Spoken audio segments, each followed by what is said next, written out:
Hello everyone and welcome to a new episode of Let's Play Art of Rally. Today we will be continuing the rally race in Norway of 1993.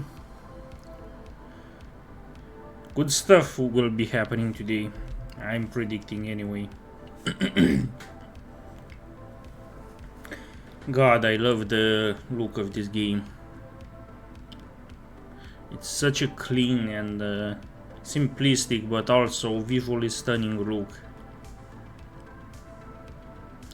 Although the scaling is really weird, like the houses in this game are really small compared to the cars.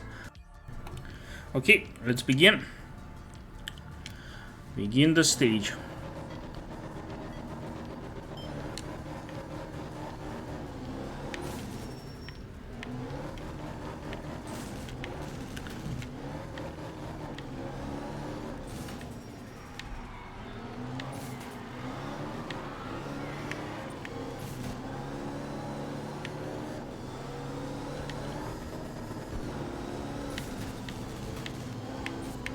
So this is a fairly straightforward racetrack for the most part. Basically there doesn't seem to be that many obstacles in our way, which I'm really thankful for. The ice doesn't feel that slippery, so I think I can control my car quite well.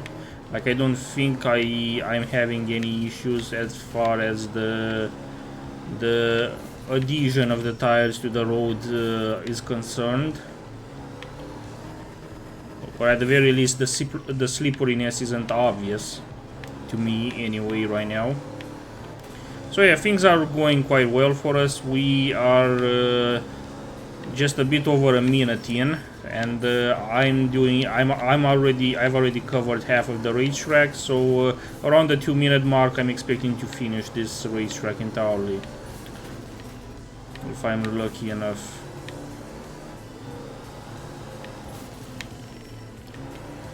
Yeah, this is quite easy.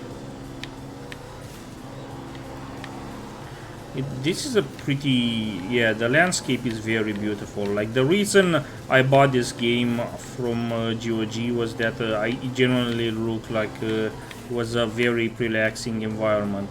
God damn it.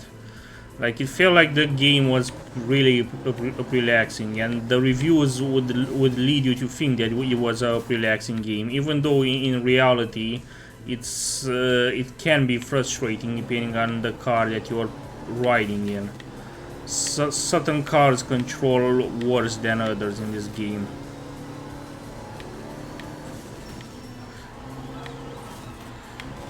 Okay, it wasn't really the 2-minute mark, it was the 2.5-minute mark.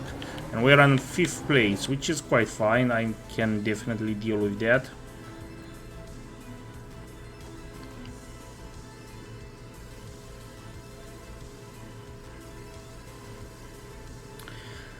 And the final stage is this one. Let's finish up everything.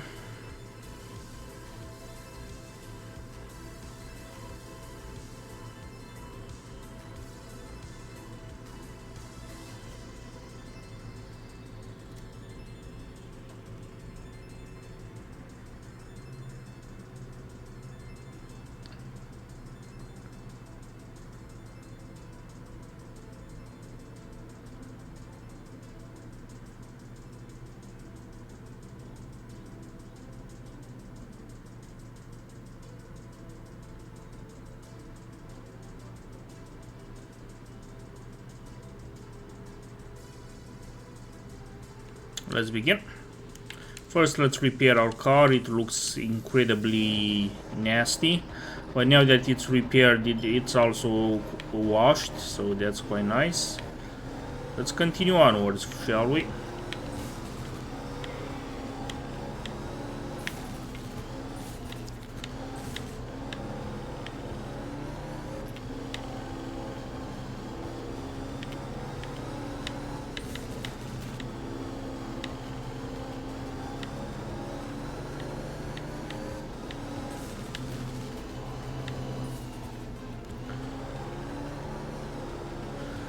Yeah, there is a bit of a feel of the ice, but not that incredibly intense. Like you can feel some of the slipperiness pass through.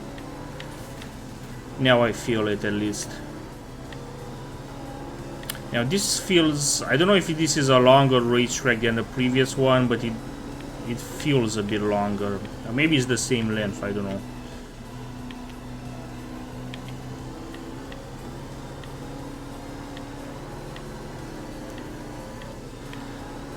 One of the nice things about this game, which I don't think I've covered or I didn't mention that much up until now, is the fact that when you play with an Xbox Up controller, the game has some really nice, like it's got the game has nice haptic feedback.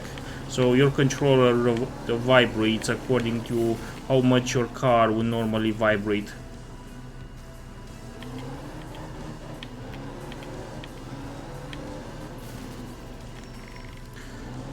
God damn, this...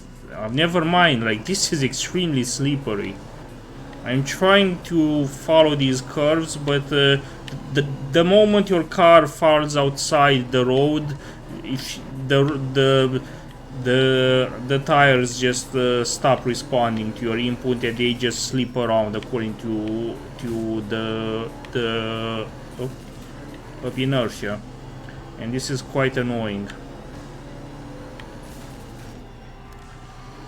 God damn it, Jesus Christ. Yeah, never mind. The slipperiness now feels real. Like I can feel... I think I didn't really got that much in to... Like I didn't interact enough with the ice to notice it, but now I'm definitely noticing it. Like there's a lack of friction between the tires and the road right now. Look at this shit, the car is literally skating.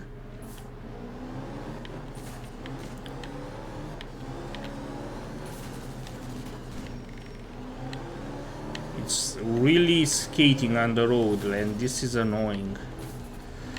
Well, we'll try to do our best.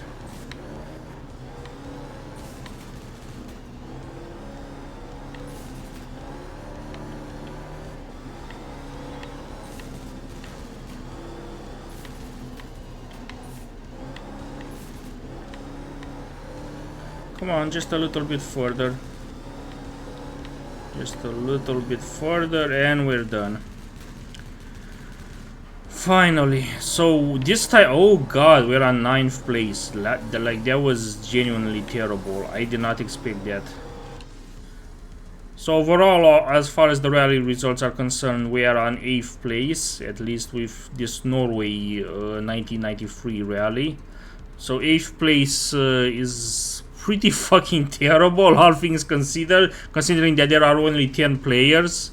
So it's the second to, well, it's the third to last place. So it's pretty terrible.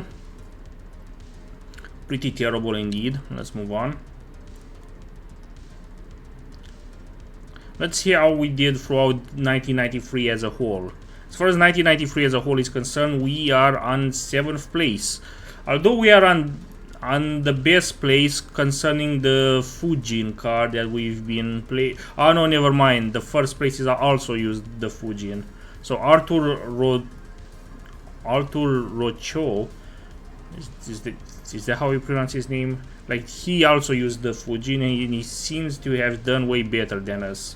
So we're on 7th place. This is kind of terrible, all things considered. But I don't know. Let's just move on. 7th place for 1993 could definitely be better, but I'm not gonna complain. New car unlocked. Haven't we unlocked this car already? That's Uber's speed van. One evening after a rally victory with the Hammer V1, the mechanics were celebrating and they had to do an engine swap before the day was done. Due to unknown celebratory reasons, they accidentally put the Hammer in line 5 engine, transmission and AWD system into their service van, and thus the only Group B van to ever exist was born. That's Uber Speed Van. That's the most German name I've ever heard for a car. That's Uber Speed Van.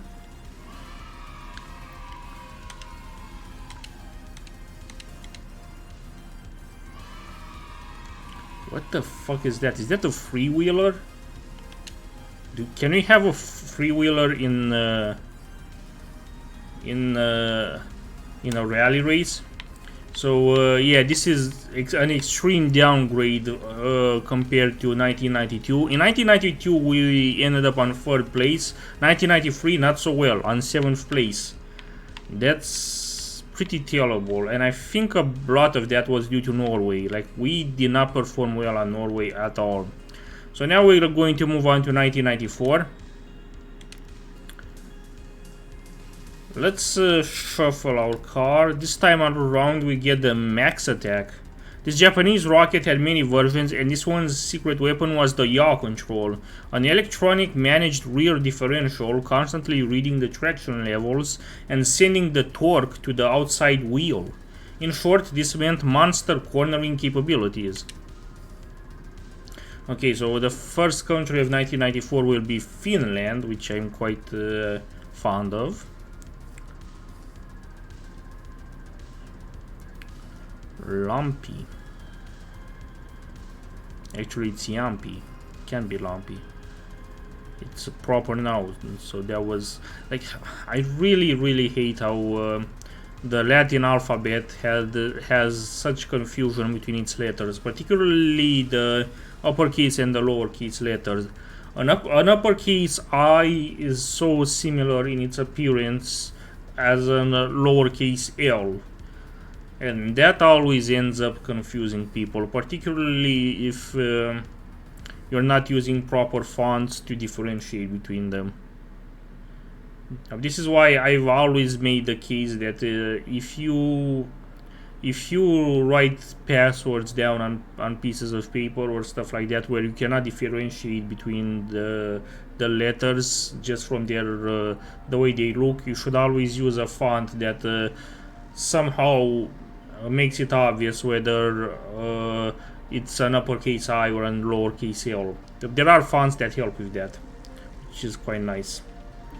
Anyways, that's it for today's video. Thank you very much for watching. If you want to get in touch with me, I have a Mastodon account as well as a Matrix from that you can join, details of which you can find in the description of this video. And in the meantime, see you next time.